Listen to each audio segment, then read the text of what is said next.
1980s were huge and have some of the most iconic records in all of recorded history. Now, these records didn't just sound different, they were made with a completely different mindset.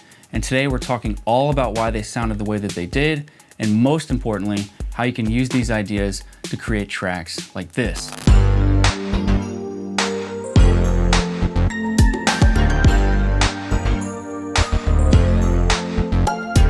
Now, I recently made a video on the 1970s, specifically why the records sounded the way that they did. And there's no denying that many of the limitations that were present in the 1970s still existed in the 80s. However, you can't deny the fact that these two decades sound almost entirely different. So to understand this, we're gonna do a little deep dive into the studio shifts that were happening around this time, which play a huge fundamental role in shaping the 1980s. And then we're gonna go into the sound choices that were being made, so that way you have a better idea of what you need to recreate this era. In the 1980s, studios were starting to look for more control. Close miking became the norm, and engineers were starting to view things like bleed as noise as opposed to glue. Keep in mind, in the 70s, these studios would bring in bands, they'd put them in a room, they would record them in the same space, and they would record them in a very natural way. Now, by the time we get to the 80s, the studios began shaping these sounds much, much further.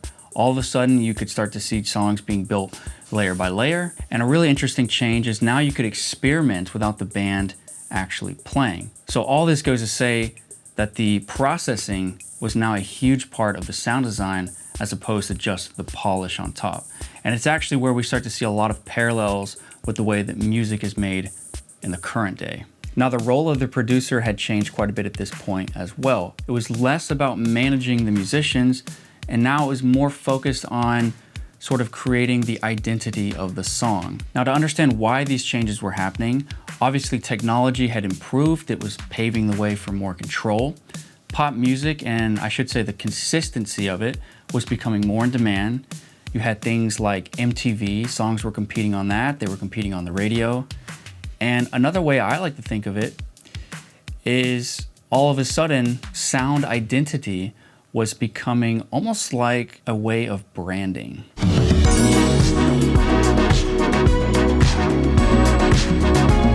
The 1980s harnessed a completely different style when it came to drums. Spaces were being created more so than actually recorded.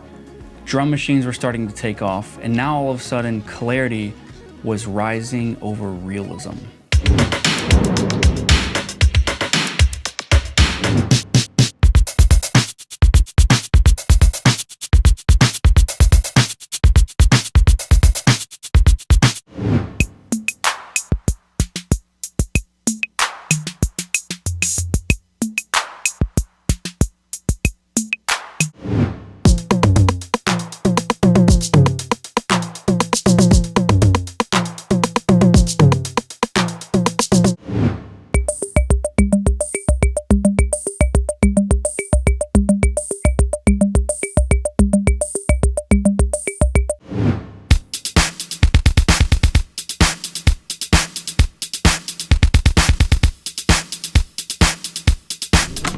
Drum machines were quickly gaining producers' interest, not necessarily because they sounded better, but because they behaved better. They were more reliable, they were more consistent, they were significantly easier to track. You didn't have to worry about tuning, you didn't have room dependence, you didn't need a drummer, and now all of a sudden you could recall drum sounds and patterns at an instant. And this plays a huge role in the songwriting of the 80s. Whereas before you would have a song, and then you would bring in the drums to support the song. Now you were starting to see songwriters build songs entirely off of drum loops.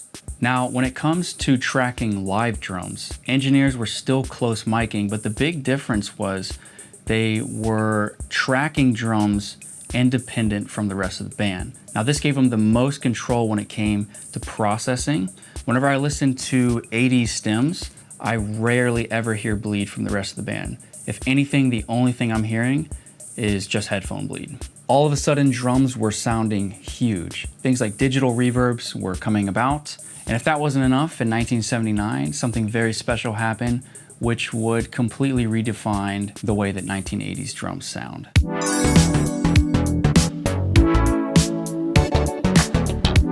So in 1979, Phil Collins is recording drums for an upcoming Peter Gabriel album when something really special happened. They were tracking the drums and they accidentally left a talkback mic on.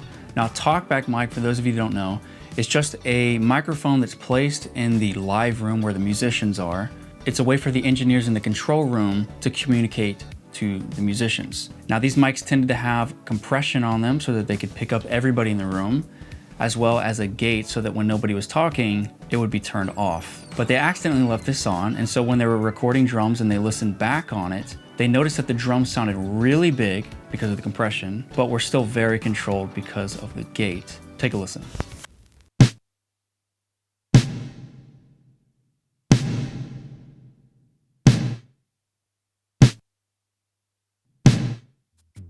In the 80s, drums weren't recorded, they were created. And sometimes they weren't even drums anymore.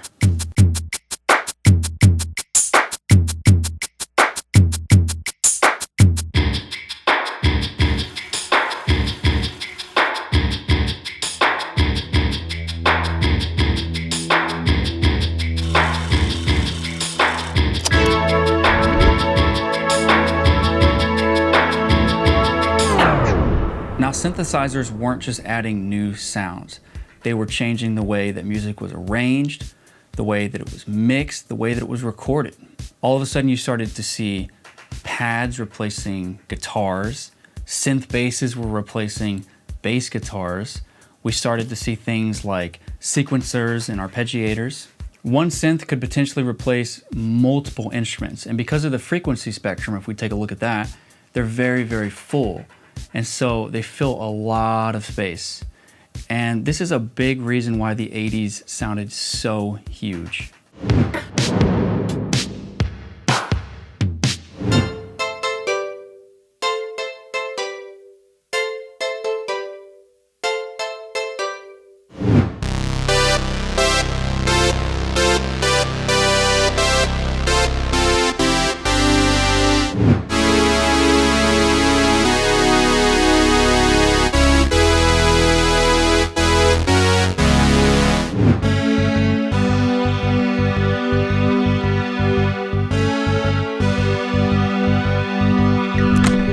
So synth basses were starting to become more popular. They gave you more control over the note length, the timing, and obviously the tone. Not only this, but they tended to have a tighter low end. If you're mixing a bass guitar, it tends to be more full in the low end, and things like the low mids can start to sound a little bit muddy. But when it came to synth basses, they tended to have less spill into these frequencies, which just made them ever so slightly easier to mix.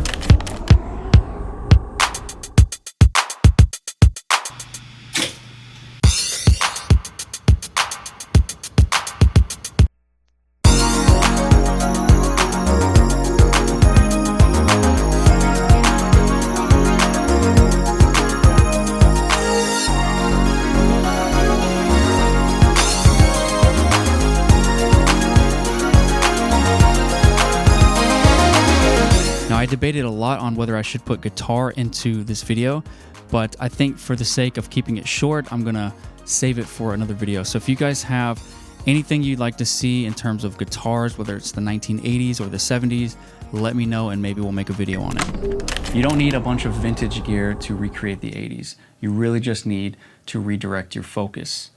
The 80s sound was kind of like a manufactured digital sound in an analog era. These videos take a tremendous amount of work, and I'm super grateful for the kind words that you guys have been saying. Hopefully this has inspired somebody. I'd love to hear your thoughts. As always, I thank you guys for watching, and I'll see you on the next one.